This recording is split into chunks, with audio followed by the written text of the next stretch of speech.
day 36. Holy guacamole. So today is what I call a seesaw day. So yesterday they seemed fairly evenly matched. Maybe the villain outmatched, but the heroes got some kind of advantage suddenly. And today is seesaw. Villains winning, heroes winning, villains winning, heroes winning.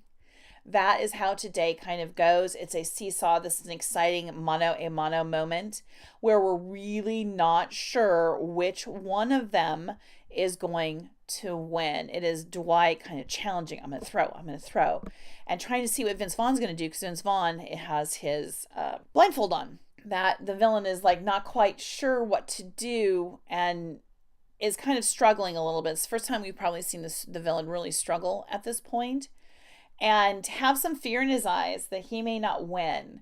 Now that we're not going to do that today because again we need weight of words. So you are going to write some more kick-ass action that is seesawy. The advantage goes to the villain, then the advantage goes to the hero, and back and forth.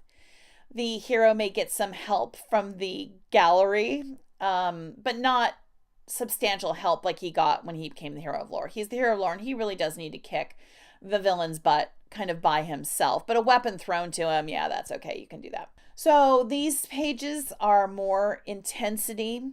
If you are having trouble with intensity, get up and walk away from the keyboard for just a few minutes. Do something that relaxes you and then come back to the keyboard. Do that as many times as you need. It's not uncommon for me to do it 4 or 5 times during these pages because these pages matter. And I don't want to stress you out, but they kind of matter. And if you miss the mark, oh well, you'll figure it out later. Again, if you miss the mark, then that's really good knowledge for you to have to understand until you write a climax and all the different parts and pieces of a climax, you can't possibly know what you need to think about for a climax. And even if you do, you're still going to have to dig deeper on the day that you actually write the climax. So all of that is totally fine. We are coming in all subplots except for possibly the romantic subplot, and even the romantic subplot may be resolved.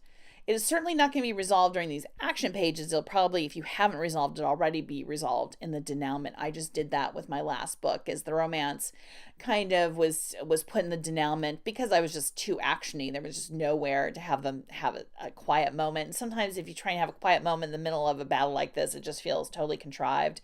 And I certainly didn't want to have it feel that way. So all subplots should be resolved. If there's going to be any betrayal, it should have already happened.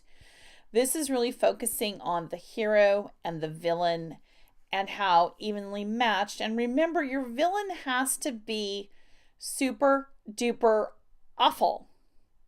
Super duper awful. He has to be horrible.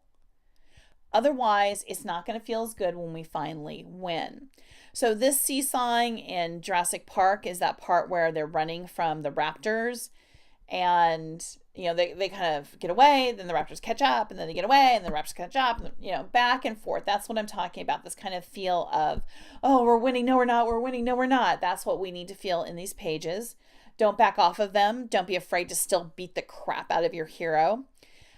We still don't know the outcome of the battle. We are hopeful, but you better make it feel like, no, this could come crashing down around us at any moment, because that's what the reader wants. They want a maintenance of tension and conflict and risk and stake. And again, if you're having trouble with this, go read, go watch. Just watch the climax and just know kind of what people expect. And go watch maybe a bad one when they got a bad review for their climax, and go see how when you don't fulfill a climax, it's kind of ouchy. The reader wants what the reader wants, and it's our job to give it to him. And if you can't do it, that's fine. We'll fix it. You'll learn for next time. But take notes. If you're like, oh, wow, I didn't do that.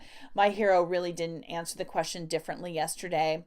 My hero didn't get beat up enough. I had way too many people. I said way too many people in the fight at this point.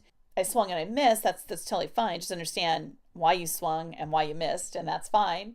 If you think of Lord of the Rings, yes, Aragorn's got a bunch of people with him, but look at it. It is just Frodo and Sam on that mountain, and then the villain comes, the proxy villain, Gollum comes.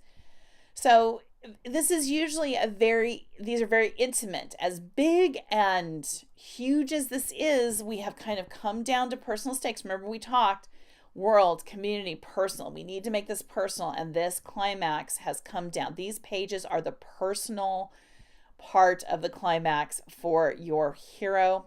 So it should be kind of a mano, and intense and deep and seesaw today, back and forth. Because tomorrow we're going to tip it the other way. So we want a day of kind of, are we going to win? Are we not? Are we going to win? Are we going to not? So that we can, when we win, we're totally primed and pumped for it. All right. I will see you tomorrow. Oh, have a great, great, great writing day.